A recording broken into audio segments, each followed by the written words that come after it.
I am writing this under an appreciable mental strain, since by tonight I shall be no more.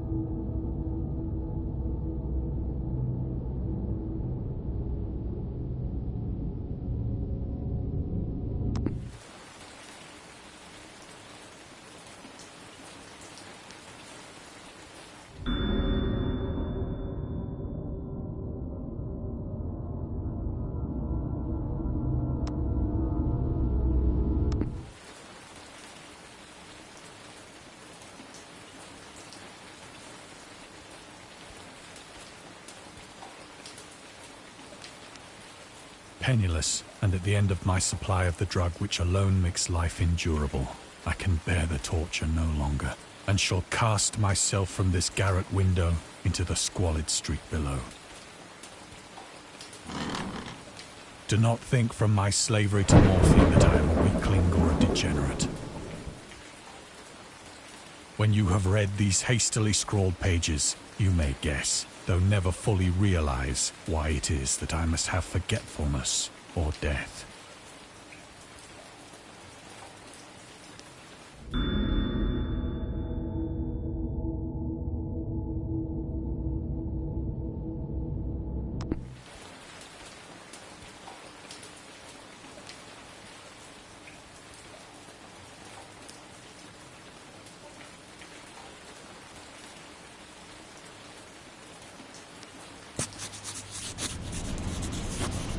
It was in one of the most open and least frequented parts of the broad Pacific that the packet of which I was supercargo fell a victim to the German sea raider.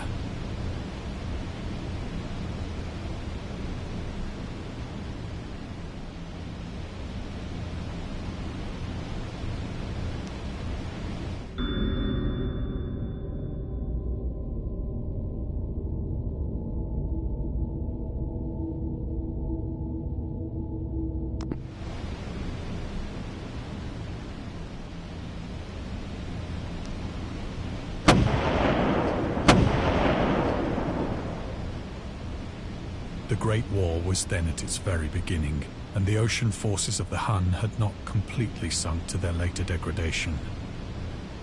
So that our vessel was made a legitimate prize, whilst we of her crew were treated with all the fairness and consideration due us as naval prisoners.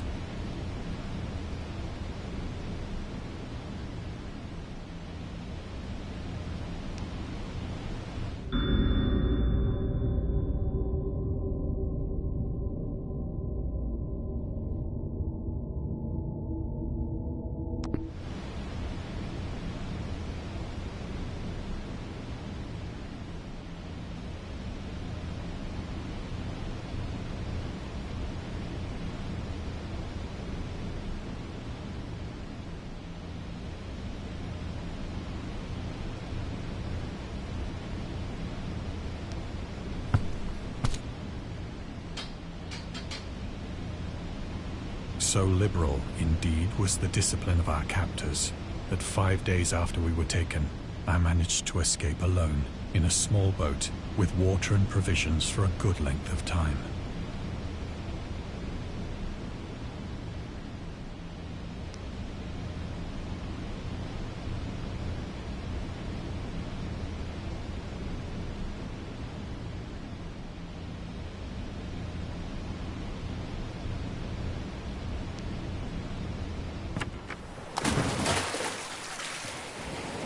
When I finally found myself adrift and free, I had but little idea of my surroundings. Never a competent navigator, I could only guess vaguely by the sun and stars that I was somewhat south of the equator. Of the longitude, I knew nothing, and no island or coastline was in sight.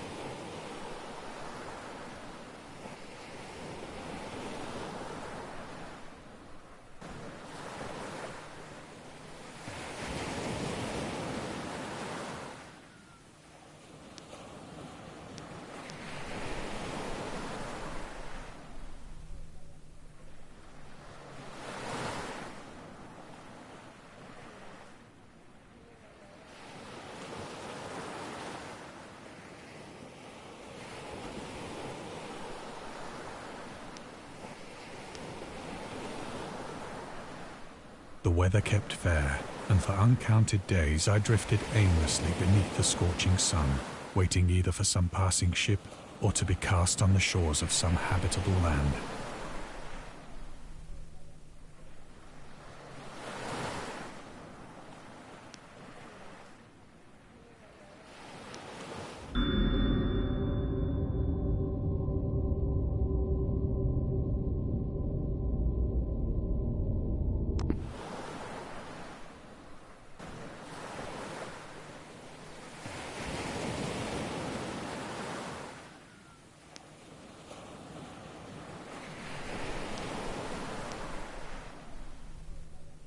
But neither ship nor land appeared, and I began to despair in my solitude upon the heaving vastness of unbroken blue.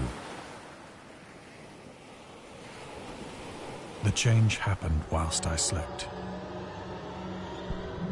Its details I shall never know, for my slumber, though troubled and dream-infested, was continuous.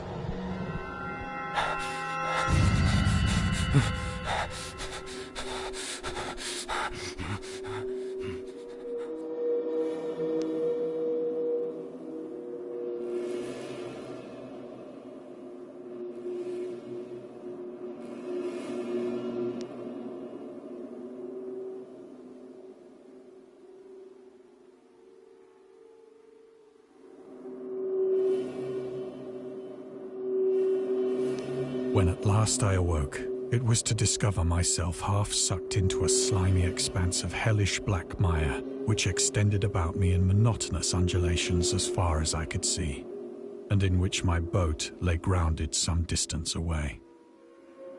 Though one might well imagine that my first sensation would be of wonder at so prodigious and unexpected a transformation of scenery, I was in reality more horrified than astonished. For there was in the air, and in the rotting soil, a sinister quality which chilled me to the very core. The region was putrid with the carcasses of decaying fish, and of other less describable things which I saw protruding from the nasty mud of the unending plain. Perhaps I should not hope to convey in mere words the unutterable hideousness that can dwell in absolute silence and barren immensity.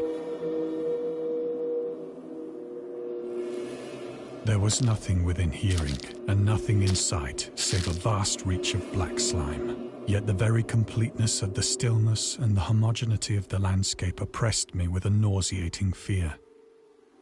The sun was blazing down from a sky which seemed to me almost black in its cloudless cruelty, as though reflecting the inky marsh beneath my feet.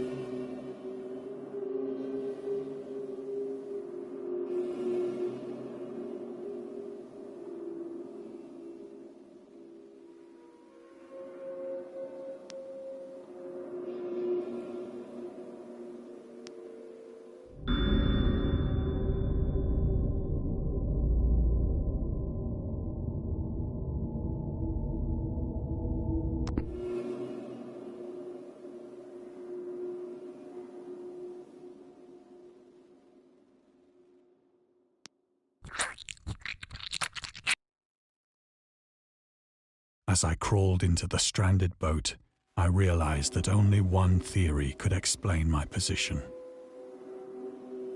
Through some unprecedented volcanic upheaval, a portion of the ocean floor must have been thrown to the surface, exposing regions for which innumerable millions of years had lain hidden under unfathomable watery depths. So great was the extent of the new land which had risen beneath me, that I could not detect the faintest noise of the surging ocean, straining my ears as I might, nor were there any seafowl to prey upon the dead things.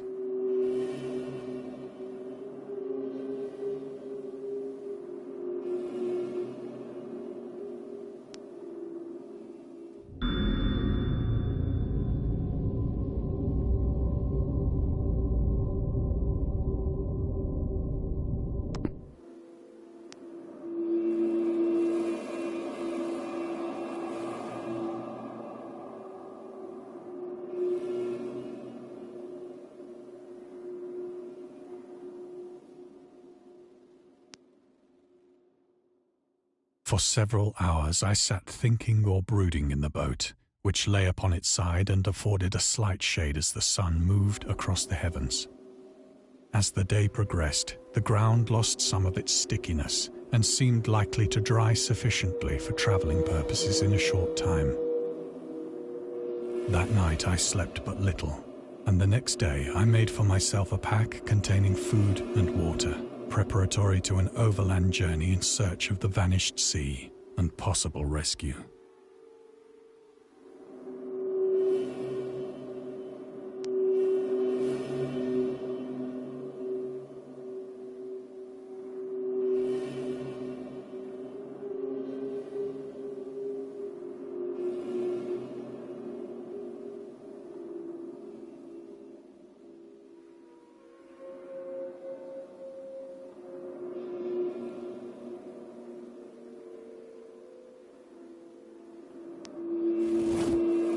On the third morning, I found the soil dry enough to walk upon with ease. The odor of the fish was maddening, but I was too much concerned with graver things to mind so slight an evil, and set out boldly for an unknown goal.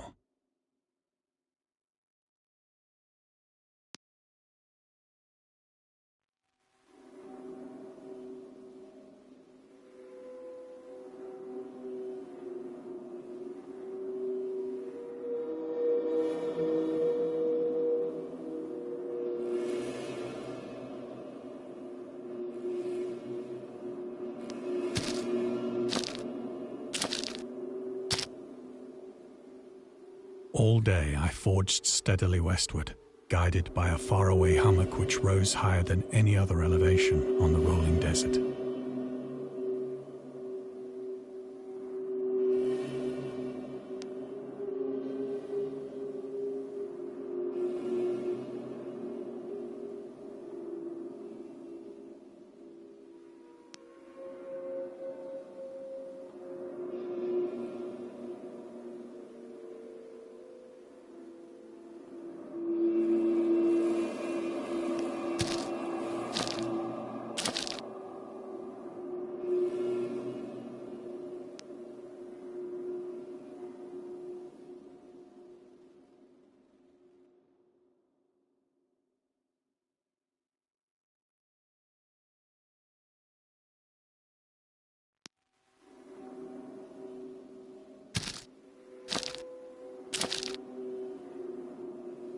That night, I encamped, and on the following day still travelled toward the hummock, though that object seemed scarcely nearer than when I had first espied it.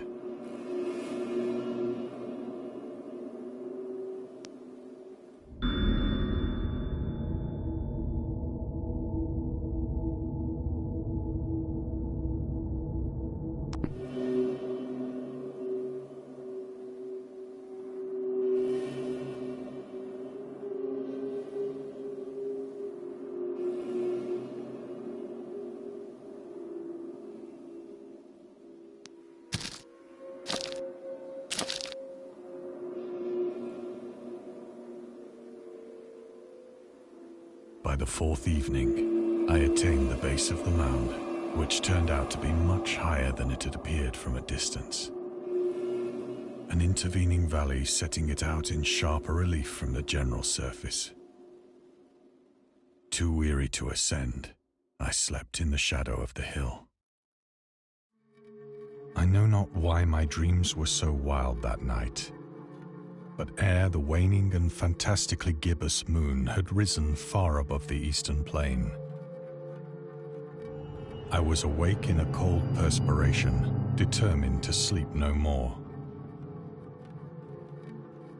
Such visions as I had experienced were too much for me to endure again, and in the glow of the moon I saw how unwise I had been to travel by day. Without the glare of the parching sun, my journey would have cost me less energy. Indeed, I now felt quite able to perform the ascent which had deterred me at sunset. Picking up my pack, I started for the crest of the eminence.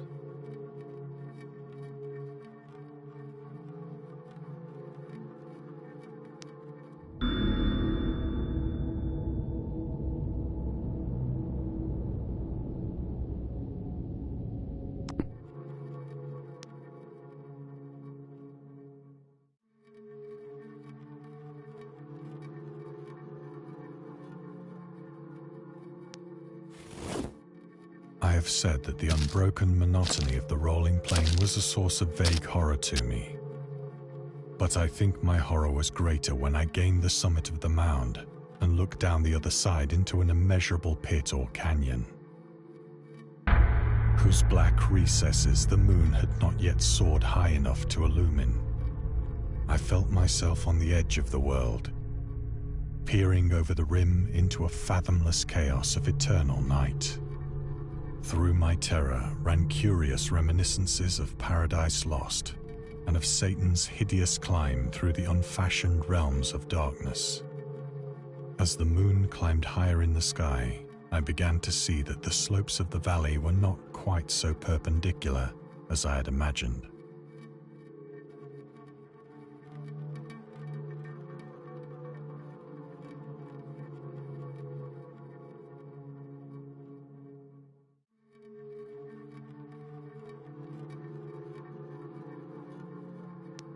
Ledges and outcroppings of rock afforded fairly easy footholds for a descent, whilst after a drop of only a few hundred feet, the declivity became very gradual.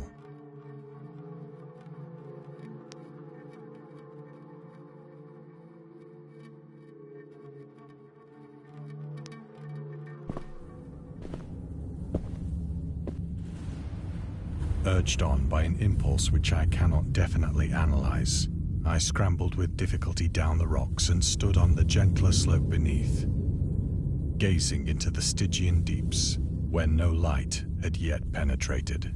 All at once, my attention was captured by a vast and singular object on the opposite slope, which rose steeply about 100 yards ahead of me, an object that gleamed whitely in the newly bestowed rays of the ascending moon.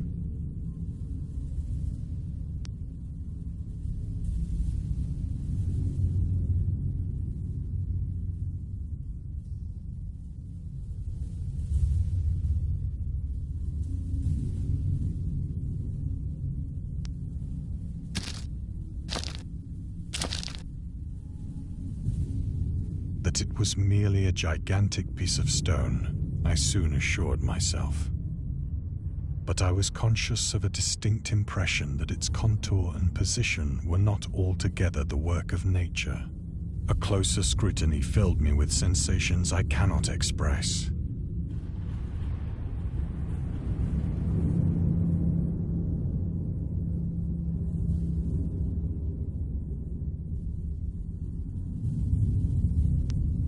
For despite its enormous magnitude and its position in an abyss which had yawned at the bottom of the sea since the world was young, I perceived beyond a doubt that the strange object was a well-shaped monolith, whose massive bulk had known the workmanship and perhaps the worship of. Dazed and frightened, yet not without a certain thrill of the scientist's or archaeologist's delight, I examined my surroundings more closely.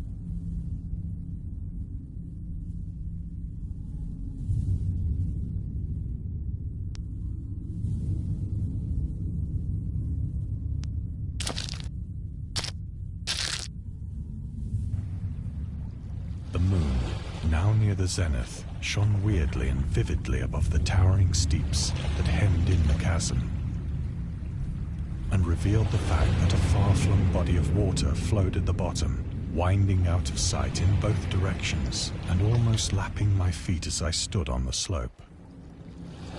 Across the chasm, the wavelets washed the base of the cyclopean monolith, on whose surface I could now trace both inscriptions and crude sculptures.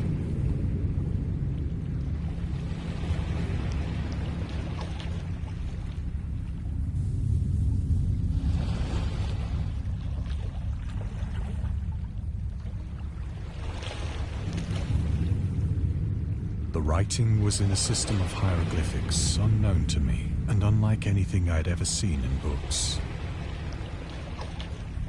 consisting for the most part of conventionalized aquatic symbols such as fishes, eels, octopi, crustaceans, mollusks, whales, and the like.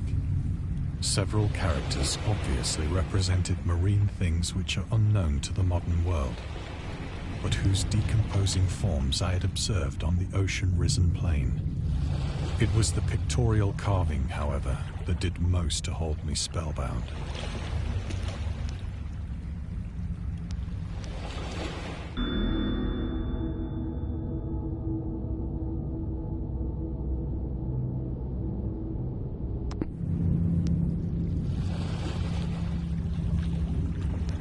Plainly visible across the intervening water on account of their enormous size were an array of bas-reliefs whose subjects would have excited the envy of a doré.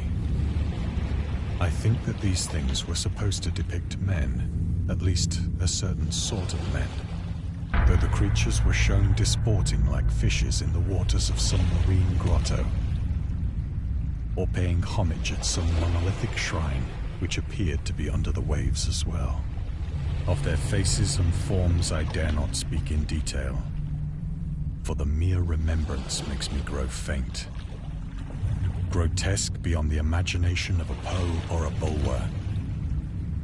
They were damnably human in general outline, despite webbed hands and feet, shockingly wide and flabby lips, glassy, bulging eyes, and other features less pleasant to recall.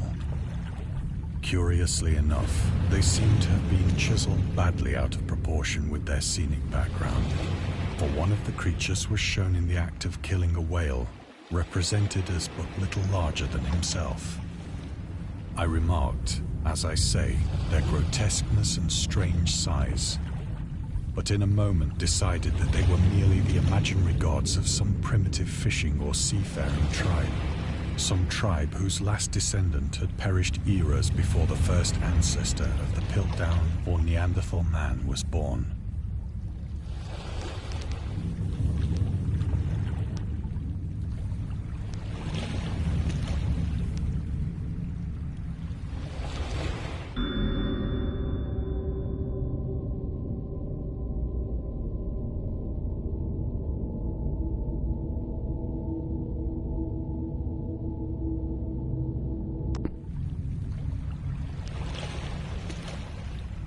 Awestruck at this unexpected glimpse into a past beyond the conception of the most daring anthropologist, I stood musing whilst the moon cast queer reflections on the silent channel before me. Then, suddenly, I saw it. With only a slight churning to mark its rise to the surface, the thing slid into view above the dark waters. Polyphemus-like and loathsome, it darted like a stupendous monster of nightmares to the monolith, about which it flung its gigantic scaly arms, the while it bowed its hideous head and gave vent to certain measured sounds.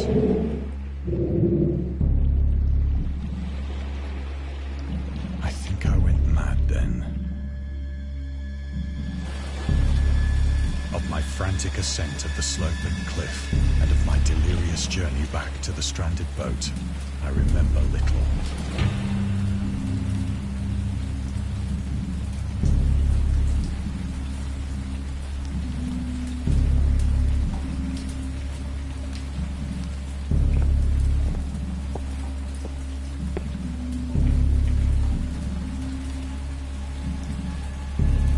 I believe I sang a great deal and laughed oddly when I was unable to sing.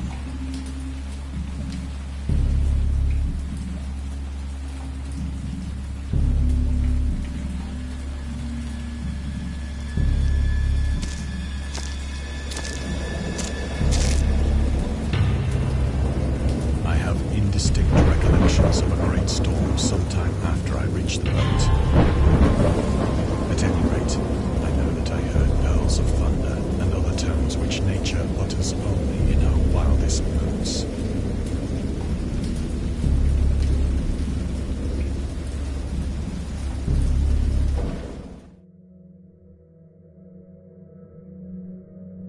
When I came out of the shadows, I was in a San Francisco hospital. Brought thither by the captain of the American ship which had picked up my boat in mid-ocean. In my delirium, I had said much, but found that my words had been given scant attention. Of any land upheaval in the Pacific, my rescuers knew nothing.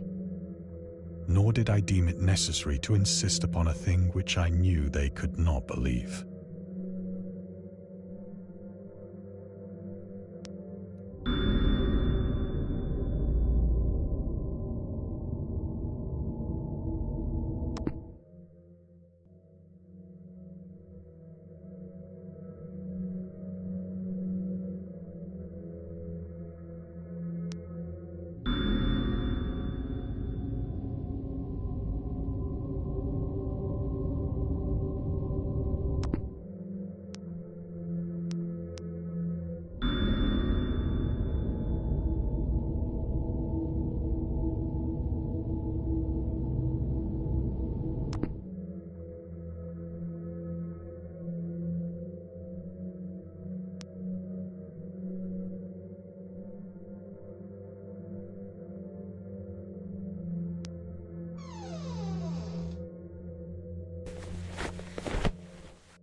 Once I sought out a celebrated ethnologist and amused him with peculiar questions regarding the ancient Philistine legend of Dagon, the fish god.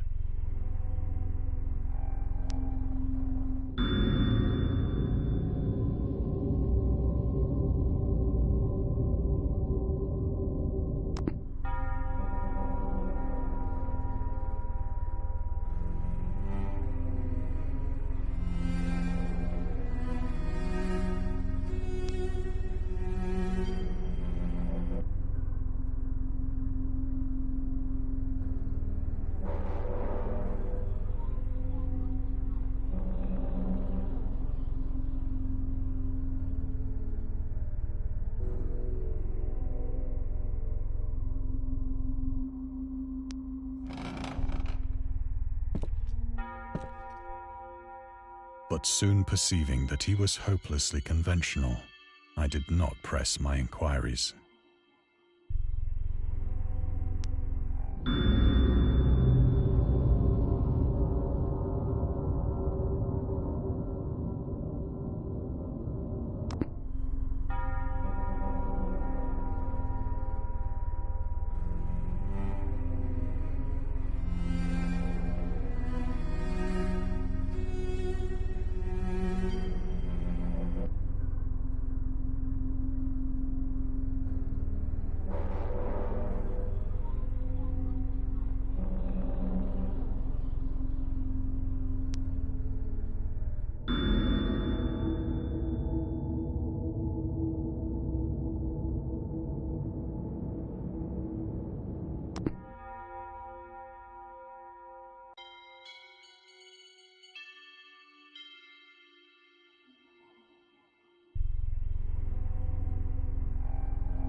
It is at night, especially when the moon is gibbous and waning, that I see the thing. I tried morphine, but the drug has given only transient surcease and has drawn me into its clutches as a hopeless slave. So now I am to end it all, having written a full account for the information or the contemptuous amusement of my fellow men.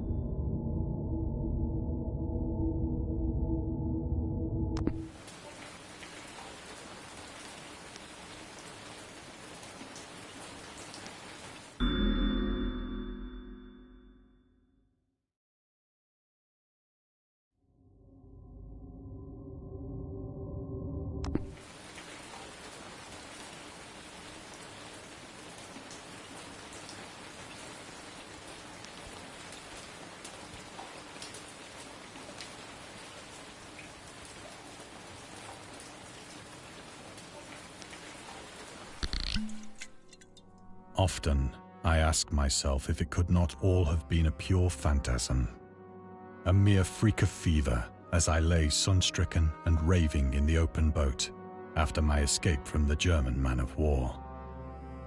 This I ask myself, but ever does there come before me a hideously vivid vision in reply.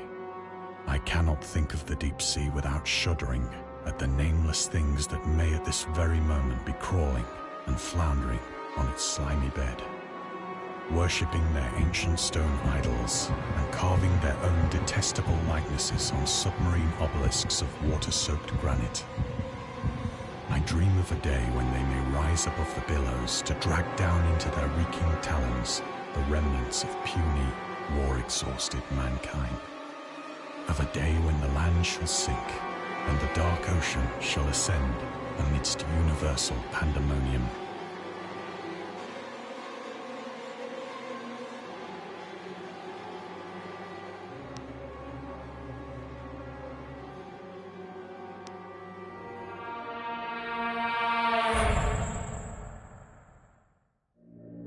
The end is near.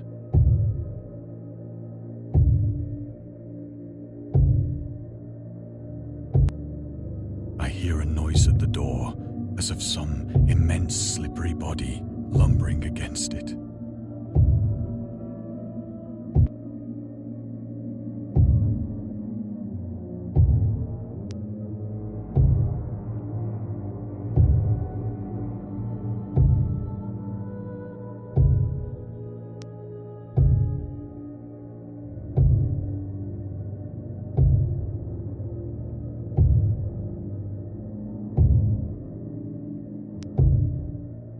It shall not find me.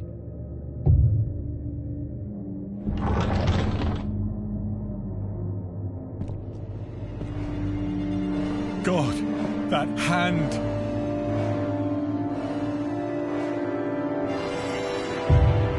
The window! The window!